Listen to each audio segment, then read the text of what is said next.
ya selesainya sholat jamaah, kapan selesainya zikir, kapan selesainya daras. Dia tidak akan betah di masjid. Ya, ini tanda dan ciri orang munafik. Ya, itulah Sayyidatuna Maryam, khidmah di masjid, betah di masjid, tidak keluar di masjid. Dan satu cerita dari Nabi Muhammad SAW. Di zaman Nabi ada seorang sahabiyah, ada seorang wanita yang perhatian dengan masjid, perhatian dengan kebersihan masjid. Sampai-sampai suatu waktu, ya, Nabi SAW berjalan melewati kuburan. Kemudian di kuburan tersebut Nabi melihat kuburan yang baru. Kemudian ditanya oleh Nabi, ini kuburan siapa? Kok aku tidak pernah melihat kuburan ini sebelumnya? Maka dikatakan oleh mereka bahwasanya kuburan ini adalah kuburan Ummu Mihjan. Ummu Mihjan ini sahabat Nabi SAW yang khidmah di masjid Nabi, yang membersihkan masjid, yang merapikan masjid. Dan kemudian ternyata Ummu Mihjan ini sudah meninggal dunia dan sudah dikuburkan dan Nabi tidak tahu. Nabi mengatakan kepada mereka, kenapa kalian tidak memberitahu kami sehingga kami bisa mensolatinya, kami bisa mendoakannya? Maka mereka menjawab, ya Rasulullah, beliau meninggal dan dikuburkan dalam keadaan siang hari yang sangat panas. Kami tidak ingin mengganggu Anda ya Rasulullah. Akhirnya Rasul merapikan shaf bersama sahabat-sahabatnya dan langsung sholat di kuburannya. Ya, dan ini menunjukkan bahwasanya boleh melaksanakan sholat di kuburan kalau memang belum melaksanakan sholat jenazah.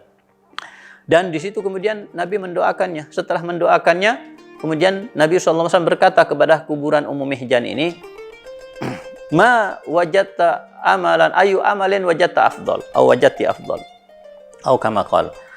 Ya, amal apa yang kamu dapatkan sebagai amalan yang paling afdal setelah kamu wafat ini apa? Tentunya ketika kita sudah wafat kita akan melihat, ya, keadaan sesungguhnya, hakikat amal kita sesungguhnya. Ya, alhaakumut takatsur hatta zurtumul maqabir summa kalla saufa ta'lamuna summa kalla saufa ta'lamun kalla law ta'lamuna ilmal yakin la tarawunnal jahim. Kalau kita sudah wafat, sudah dikubur, kita akan melihat hakikat dunia dan hakikat akhirat. Maka disitulah sahabat Nabi SAW mengatakan, ya Rasulullah, at-tasma', apakah wanita itu mendengar ya Rasulullah pertanyaan Anda ya Rasulullah? Qala ma antum bi asma' minha.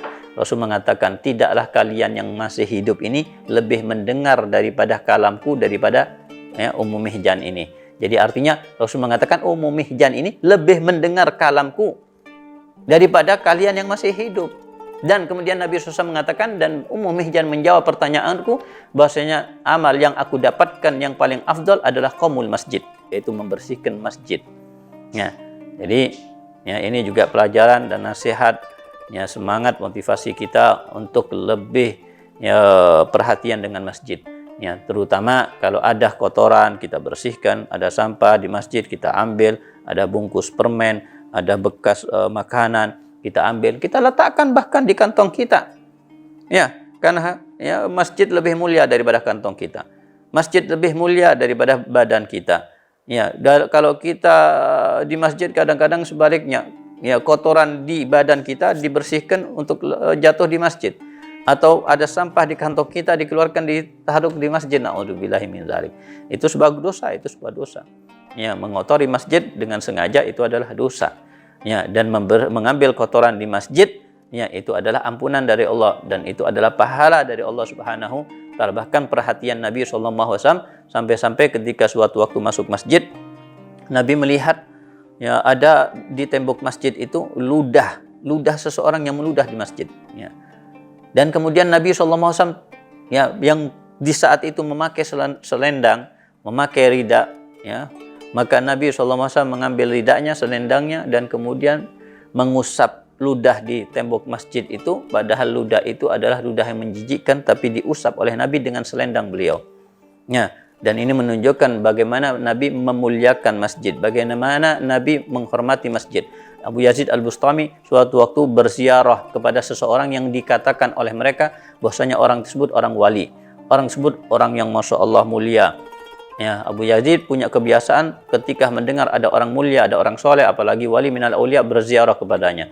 Sampai di tempat tersebut, di rumah beliau, Abu Yazid tidak mendapatkan yang orang yang dimaksud ada di rumahnya, dan mereka mengatakan ada di masjid. Kemudian Abu Yazid bersama murid-muridnya pergi ke masjid untuk berziarah kepada orang tersebut. Ketika, ya, sampai di masjid, maka Abu Yazid melihat orang tersebut keluar dari masjid dan meludah di tembok masjid. Orang yang dituju itu keluar dari masjid, meludah di tembok masjid. Apa katanya Abu Yazid kepada murid-muridnya, ayo kita pulang kembali. Kenapa? Kok kita akan pulang kembali? Kita belum duduk dengannya, belum meminta doa, belum meminta berkah. Tidak. Beliau orang itu bukan orang mani. Orang itu bukan orang wali. Orang itu tidak memiliki asrar, tidak memiliki rahasia. Andai kata dia orang wali, andai kata dia memiliki rahasia dari Allah Subhanahu wa taala, maka Allah Subhanahu wa taala tidak akan membiarkan dia tidak beradab dengan masjid Allah. Tidak memiliki adab dengan Allah Subhanahu wa taala. Menudah di masjid berarti tidak adab dengan Allah Subhanahu wa taala, dan tidak adab dengan Allah pastinya tidak akan dijadikan sebagai orang wali oleh Allah Subhanahu. Pulanglah Abu Yazid Bustami. Ala kulli hal. Sayyidatuna Maryam ini kehidupannya di masjid, ibadah khidmah untuk masjid, ibadah khidmah untuk masjid.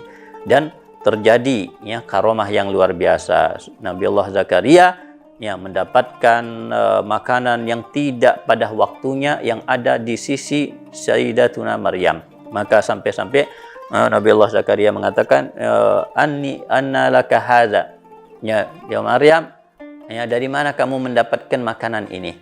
Nabi Allah Zakaria tentunya tahu bahwasanya Allah lah yang memberi rezeki. Allah lah yang memberi makanan kepada Sayyidatuna Maryam, karena beliau adalah seorang nabi. Tapi Nabi Allah Zakaria ini tanya kepada Sayyidatuna, dari mana? Ingin tahu prosesnya dari mana. Semuanya dari Allah Subhanahu wa taala. Dalam kitab dikatakan juga oleh sebagian ulama, Nabi Allah Zakaria ini bertanya kepada Sayyidatuna Maryam, dari mana kamu mendapatkan makanan ini? Karena takutnya Nabi Allah Zakaria bahwasanya makanan tersebut adalah makanan yang haram, makanan yang diambil dari orang lain, makanan yang bukan haknya. Karena ketakutannya, sampai dari mana kamu mendapatkan makanan ini? Qalat huwa min indillah, innallaha yazuku man yasha bighairi hisab. Maka Sayyidatuna Maryam menjawab, ini makanan dari Allah Subhanahu wa taala, dan Allah Subhanahu wa taala memberikan rizki kepada siapapun yang dikehendaki oleh Allah tanpa hisab, tanpa hitung-hitungan, tanpa perhitungan. Kemudian disitulah Nabi Allah Zakaria terlintas di dalam hatinya apa yang diucapkan oleh Sayyidatuna Maryam. Allah Subhanahu wa taala memberikan kepada siapapun yang dikehendakinya untuk diberikan rezeki oleh Allah tanpa perhitungan. Kalau begitu aku bisa aja meminta kepada Allah, dan bisa aja Allah memberikan kepadaku keturunan. Dan memang kebetulan Nabi Allah Zakaria ini belum memiliki keturunan. Dan Nabi Allah Zakaria ini yang nikah dengan istrinya Asya, yang tidak lain ada yang mengatakan saudara dengan Siti Maryam, ada yang mengatakan itu adalah bibinya Sayyidatuna Maryam. Itu sudah berumur, sudah umurnya 120 tahun Nabi Allah Zakaria. Istrinya Asya sudah 98 tahun. Bukan hanya umur mereka yang sudah tua, tapi juga oleh para medis, oleh para dokter dikatakan dan divonis bahwasanya Asya ini, istrinya Zakaria ini, sudah mandul, tidak mungkin bisa memiliki keturunan. Jadi lama sudah Nabi Allah Zakaria ini sudah tidak berharap untuk diberikan oleh Allah SWT keturunan.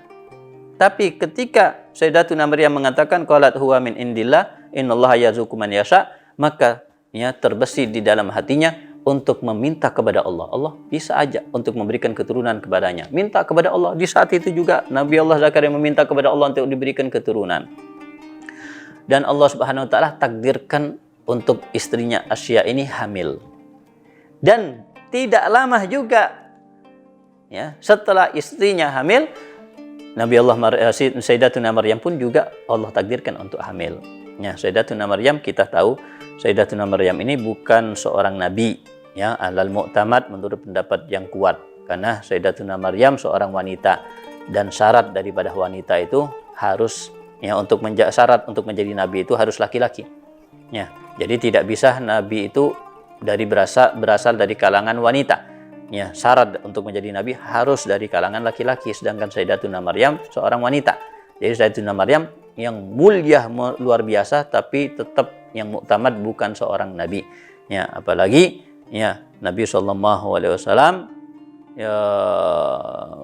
juga memiliki keluarga yang mulia, Sayyidatuna Fatimah, Sayyidatuna Khadijah, dan mereka semuanya tidak dijadikan sebagai nabi. Tidak ada yang dijadikan oleh Allah SWT sebagai nabi, dan mereka padahal orang-orang yang mulia, sejajar dengan Siti Maryam Bahkan banyak ulama mengatakan Sayyidatuna Fatimah lebih mulia daripada Sayyidatuna Maryam, tapi Sayyidatuna Fatimah tidak menjadi nabi.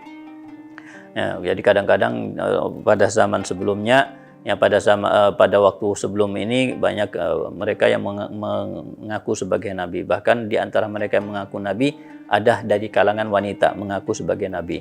Kemudian ya ketika mereka ini bertanya kepada wanita yang mengaku nabi tersebut, ya kau bisa ente mengaku sebagai nabi? Bukankah Nabi SAW mengatakan la nabiyya ba'di, tidak ada nabi setelahku? Ya, maka si wanita itu mengatakan, ya itu malah justru menguatkan ya pendapatku, menguatkan ya bahwasanya aku ini seorang nabi, karena Nabi SAW mengatakan la nabiyya, bukan la nabiyata. Tidak ada nabi, ya ini nabi laki-laki ba'di setelahku. Ya, jadi aku adalah perempuan. Jadi kalau laki-laki tidak ada nabi perempuan bisa aja. Ya, tapi ya ini tentunya pendapat yang salah, karena syarat untuk menjadi nabi harus insanun hurrun zakarun. Syarat nabi harus dari kalangan manusia. Malaikat tidak ada yang menjadi nabi, jin tidak ada yang menjadi nabi. Insanun hurrun harus merdeka, zakarun dan harus laki-laki. Ya, kemudian uhiya ilaihi yakni dapat wahyu dari Allah Subhanahu wa taala. Jadi Nabi Allah Sayyidatuna Maryam, ya beliau tetap bukan nabi, walaupun ada pendapat yang dhaif yang mengatakan beliau nabi, ya tapi yang muktamad jumhur ulama mengatakan bahwasanya beliau bukan nabi. Ya, oleh karena itu apa yang terjadi kepada Sayyidatuna Maryam mendapatkan buah-buahan bukan pada waktunya itu. Bukan pada musimnya. Bahkan misalnya pun jika buah-buahan itu waktunya, itu sudah karomah. Karena dari mana Sayyidatuna Maryam dapat buah-buahan dan sedangkan beliau tidak keluar dari tempat tersebut, tidak keluar dari masjid.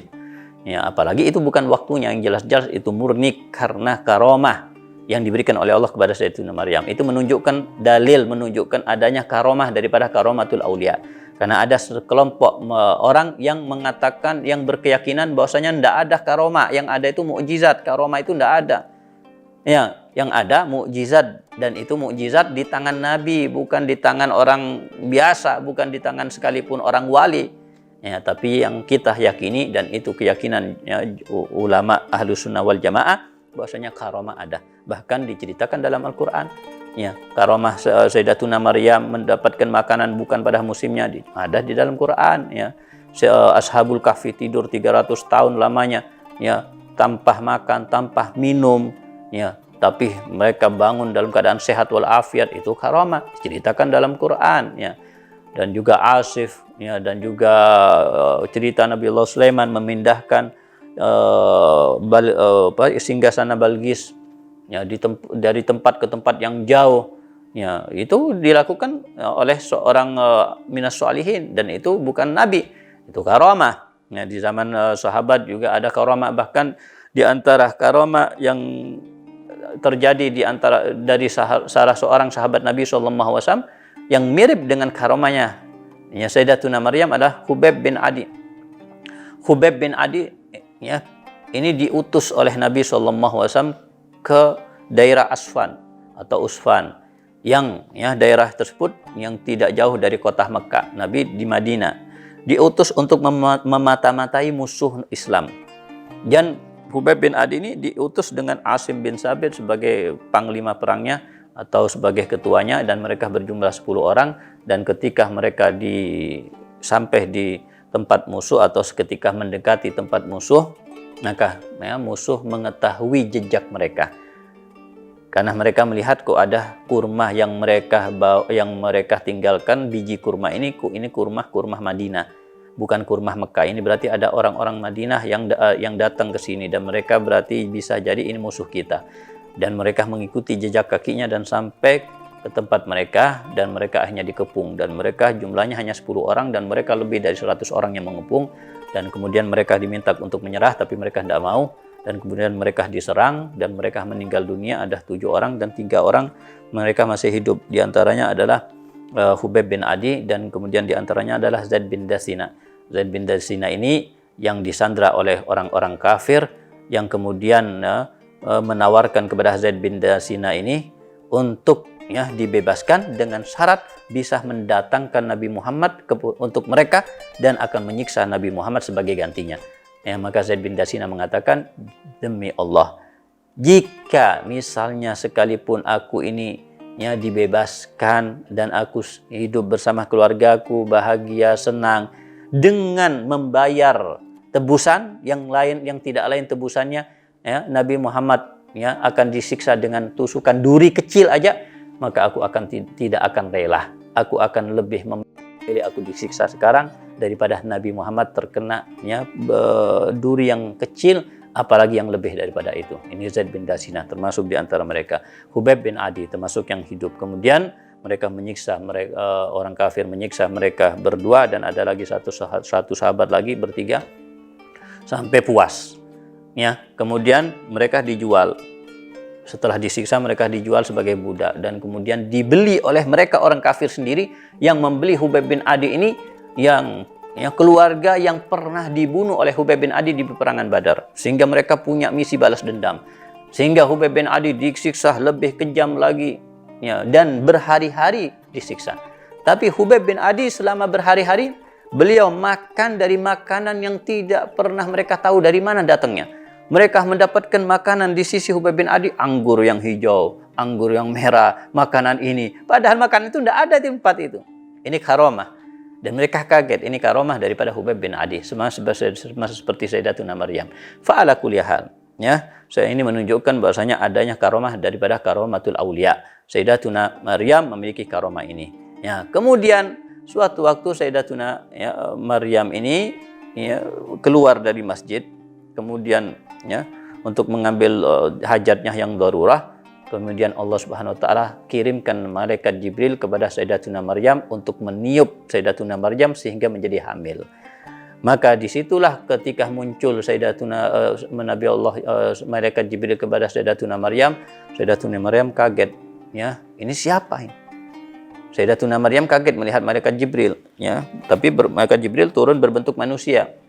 Maka Sayyidatuna Maryam mengatakan, ya, inni a'udzu birrahmani minka in kunta taqiya. Aku berlindung dengan Allah SWT dari kejahatan dan kejelekan Anda jika memang Anda bertakwa kepada Allah. Ya, Sayyidatuna Maryam takut karena Sayyidatuna Maryam tidak pernah berinteraksi dengan laki-laki yang bukan mahramnya. Tidak pernah bertemu dengan laki-laki yang bukan mahramnya. Ku tahu-tahu di depannya di saat keluar dari masjid ada laki-laki yang tidak lain malaikat Jibril. Maka kemudian malaikat Jibril mengatakan, ya, qala inni rasulu rabbiki li ahabalaki ya hulaman zakiya. Aku ini adalah utusan Allah dan aku datang untuk memberikan kepada Anda anak, untuk memberikan kepada Anda buah hati. Ya, qala anna yakuni li walad wa lam yamsasni basarun wa lam aku bahiya. Sayyidatuna Maryam mengatakan, kok bisa aku akan diberikan oleh Allah anak padahal aku ini tidak pernah disentuh oleh laki-laki siapapun dan aku ini bukan wanita yang pelacur. Ya, qala kadzalika qala rabbiku huwa alayya hayyun. Maka Nabi Malaikat Jibril menjawab, itulah yang dikatakan oleh Allah. Allah mengatakan itu perkara yang mudah bagi Allah Subhanahu wa taala. Maka ditiuplah ya, oleh Malaikat Jibril Sayyidatuna Maryam menjadi hamil. Maka Sayyidatuna Maryam kepikiran, sedih, susah. Susah bukan karena apa, tapi susah karena Sayyidatuna Maryam sadar bahwasanya nantinya kaumnya akan menuduhnya dengan tuduhan yang tidak baik, akan memfitnahnya dengan fitnah yang jelek. Sayyidatuna Maryam takut hal itu sampai Sayyidatuna Maryam, ya laitani mittu qabla hadza wa kuntu nasyan mansiya. Sampai Sayyidatuna Maryam mengatakan, ya andai kata aku meninggal sebelum terjadi kejadian ini dan aku menjadi sesuatu yang dilupakan oleh mereka. Ya, tapi takdir Allah SWT berjalan seperti ini sampai Sayyidatuna Maryam lahir. Dan ketika Sayyidatuna Maryam melahirkan seorang anak laki-laki yang tidak lain di sini adalah Nabi Allah Isa alaihissalam. Mereka datang kepada Sayyidatuna Maryam. Mereka menuduh dengan tuduhan yang tidak baik. Kok bisa kamu ini bukan wanita yang jelek, bukan wanita pelacur, bukan keluar dari keluarga yang jelek, keluarga kamu keluarga yang baik-baik, tapi kenapa kok bisa kamu hamil, ya, dan mendapatkan anak tanpa suami? Ya, ini ya Allah Subhanahu wa taala sangat mudah. Iza arada syai'an innama amruhu iza arada syai'an an yaqula lahu kun fayakun. Karena Allah Subhanahu wa taala jika mengkehendaki sesuatu tinggal mengatakan kun, maka akan terjadi apa yang diinginkan oleh Allah Subhanahu wa taala. Ya, kita lihat Nabi Allah Adam. Nabi Allah Adam diciptakan oleh Allah tanpa ayah, tanpa ibu. Ya, kenapa mereka tidak melihat ciptaan Nabi Adam? Diciptakan oleh Allah tanpa ibu, tanpa ayah. Siti Hawa diciptakan oleh Allah tanpa ibu. Ya, dengan ayah. karena Siti Hawa ini diciptakan oleh Allah dari tulang rusuk Nabi Adam. Jadi seakan-akan Nabi Adam ini ayah daripada Siti Hawa, tapi tidak memiliki ibu. Kenapa tidak melihat kepada ciptaan Siti Hawa dan juga Nabi Adam yang diciptakan tanpa ayah, tanpa ibu? Ala kulli hal, mereka menuduhnya dengan tuduhan yang keji kepada Sayyidatuna Maryam. Tapi Sayyidatuna Maryam ya hanya memberikan isyarat kepada mereka, itu tanyalah kepada bayi itu yang aku lahirkan. Aku tidak mengerti apa-apa. Tahu-tahu mereka mengatakan, bagaimana kami bertanya kepada bayi yang masih kecil dan dia masih bayi, tidak bisa ngomong. Tahu-tahu bayi itu ya Allah takdirkan untuk bisa berbicara. Qala inni ya Abdullah ataniyal kitab wa ja'alani nabiyan. Tahu-tahu bayi itu bisa ngomong dan mengatakan, aku ini hanyalah hamba Allah Subhanahu wa taala, dan Allah akan berikan kepadaku kitab, dan Allah akan jadikan aku sebagai nabi, dan seterusnya. Nah, dan ini termasuk bayi tapi bisa berbicara selayaknya orang dewasa. Termasuk sama seperti ya Syahid Yusuf, ini saksi yang memberikan kesaksian ya atas bebasnya Nabi Allah Yusuf daripada tuduhan Siti Zulaikha, yang mana ya Nabi Allah Yusuf dituduh ya untuk memperkosa Sayyidatuna Zulaikha ya, tapi kemudian wasyahida syahidun ya yang kuda syahida syahidun in kudda min kuburin ya. Dan ada yang bersaksi di antara keluarga mereka ini, yang bersaksi masih kecil. In kudda min duburin fasadaqat wa huwa minal kadhibin wa in kudda min duburin fakadzabat wa huwa minas shadiqin. Jika memang robek pakaian Yusuf, baju Yusuf dari belakang ya, dari depan berarti wanita yang benar, Sayyidatuna Zulaikha yang benar, dan Nabiullah Yusuf yang dusta. Tapi jika sebaliknya, kalau yang robek daripada baju Nabi Yusuf dari belakang, maka Sayyidatuna Zulaikha yang bohong dan Nabi Yusuf yang benar. Dan ternyata robeknya baju Nabi Yusuf dari belakang. Maka mereka tahu bahasanya Nabi Yusuf ada yang benar. Yang bersaksi seperti itu adalah seorang bayi. Ya, dan kemudian juga ada Sobi yang bisa berbicara, bayi yang bisa berbicara di zaman Juret. Ya.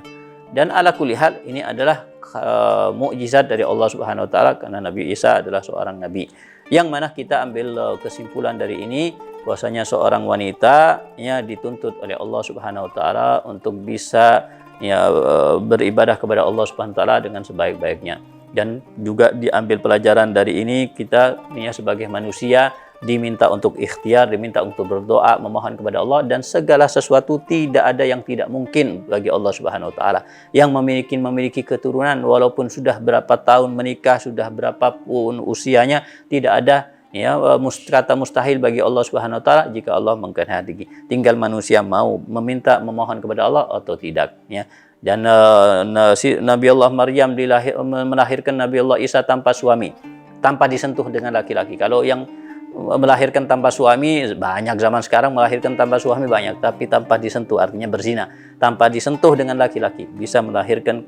Itu adalah menunjukkan kebesaran Allah Subhanahu wa taala, dan itu sesuatu yang mudah bagi Allah. Semoga kita semuanya diberikan oleh Allah SWT iman yang kuat, dan diberikan oleh Allah Subhanahu wa taala taufik dan hidayat untuk istiqomah kepada Allah, mendekatkan diri kepada Allah, dan untuk selalu memohon kepada Allah SWT, berdoa kepada Allah, dan Allah berikan kepada kita apa yang diberikan kepada Sayyidatuna Maryam, apa yang diberikan kepada orang-orang yang saleh, diberikan kepada orang-orang yang dekat dengan Allah daripada kebaikan-kebaikan Allah, kemuliaan-kemuliaan Allah Subhanahu wa taala, dan Allah berikan kepada kita insyaallah pembebasan dari api neraka, dan Allah SWT terima semua amal kebaikan kita, diampuni semua dosa-dosa kita, dipanjangkan umur kita dalam keadaan sehat walafiat, dalam keadaan taat kepada Allah dan taat kepada Rasulullah SAW, dan meninggal setelah itu dalam keadaan husnul khatimah. Hadza minni wa lafu minkum. Assalamualaikum warahmatullahi wabarakatuh.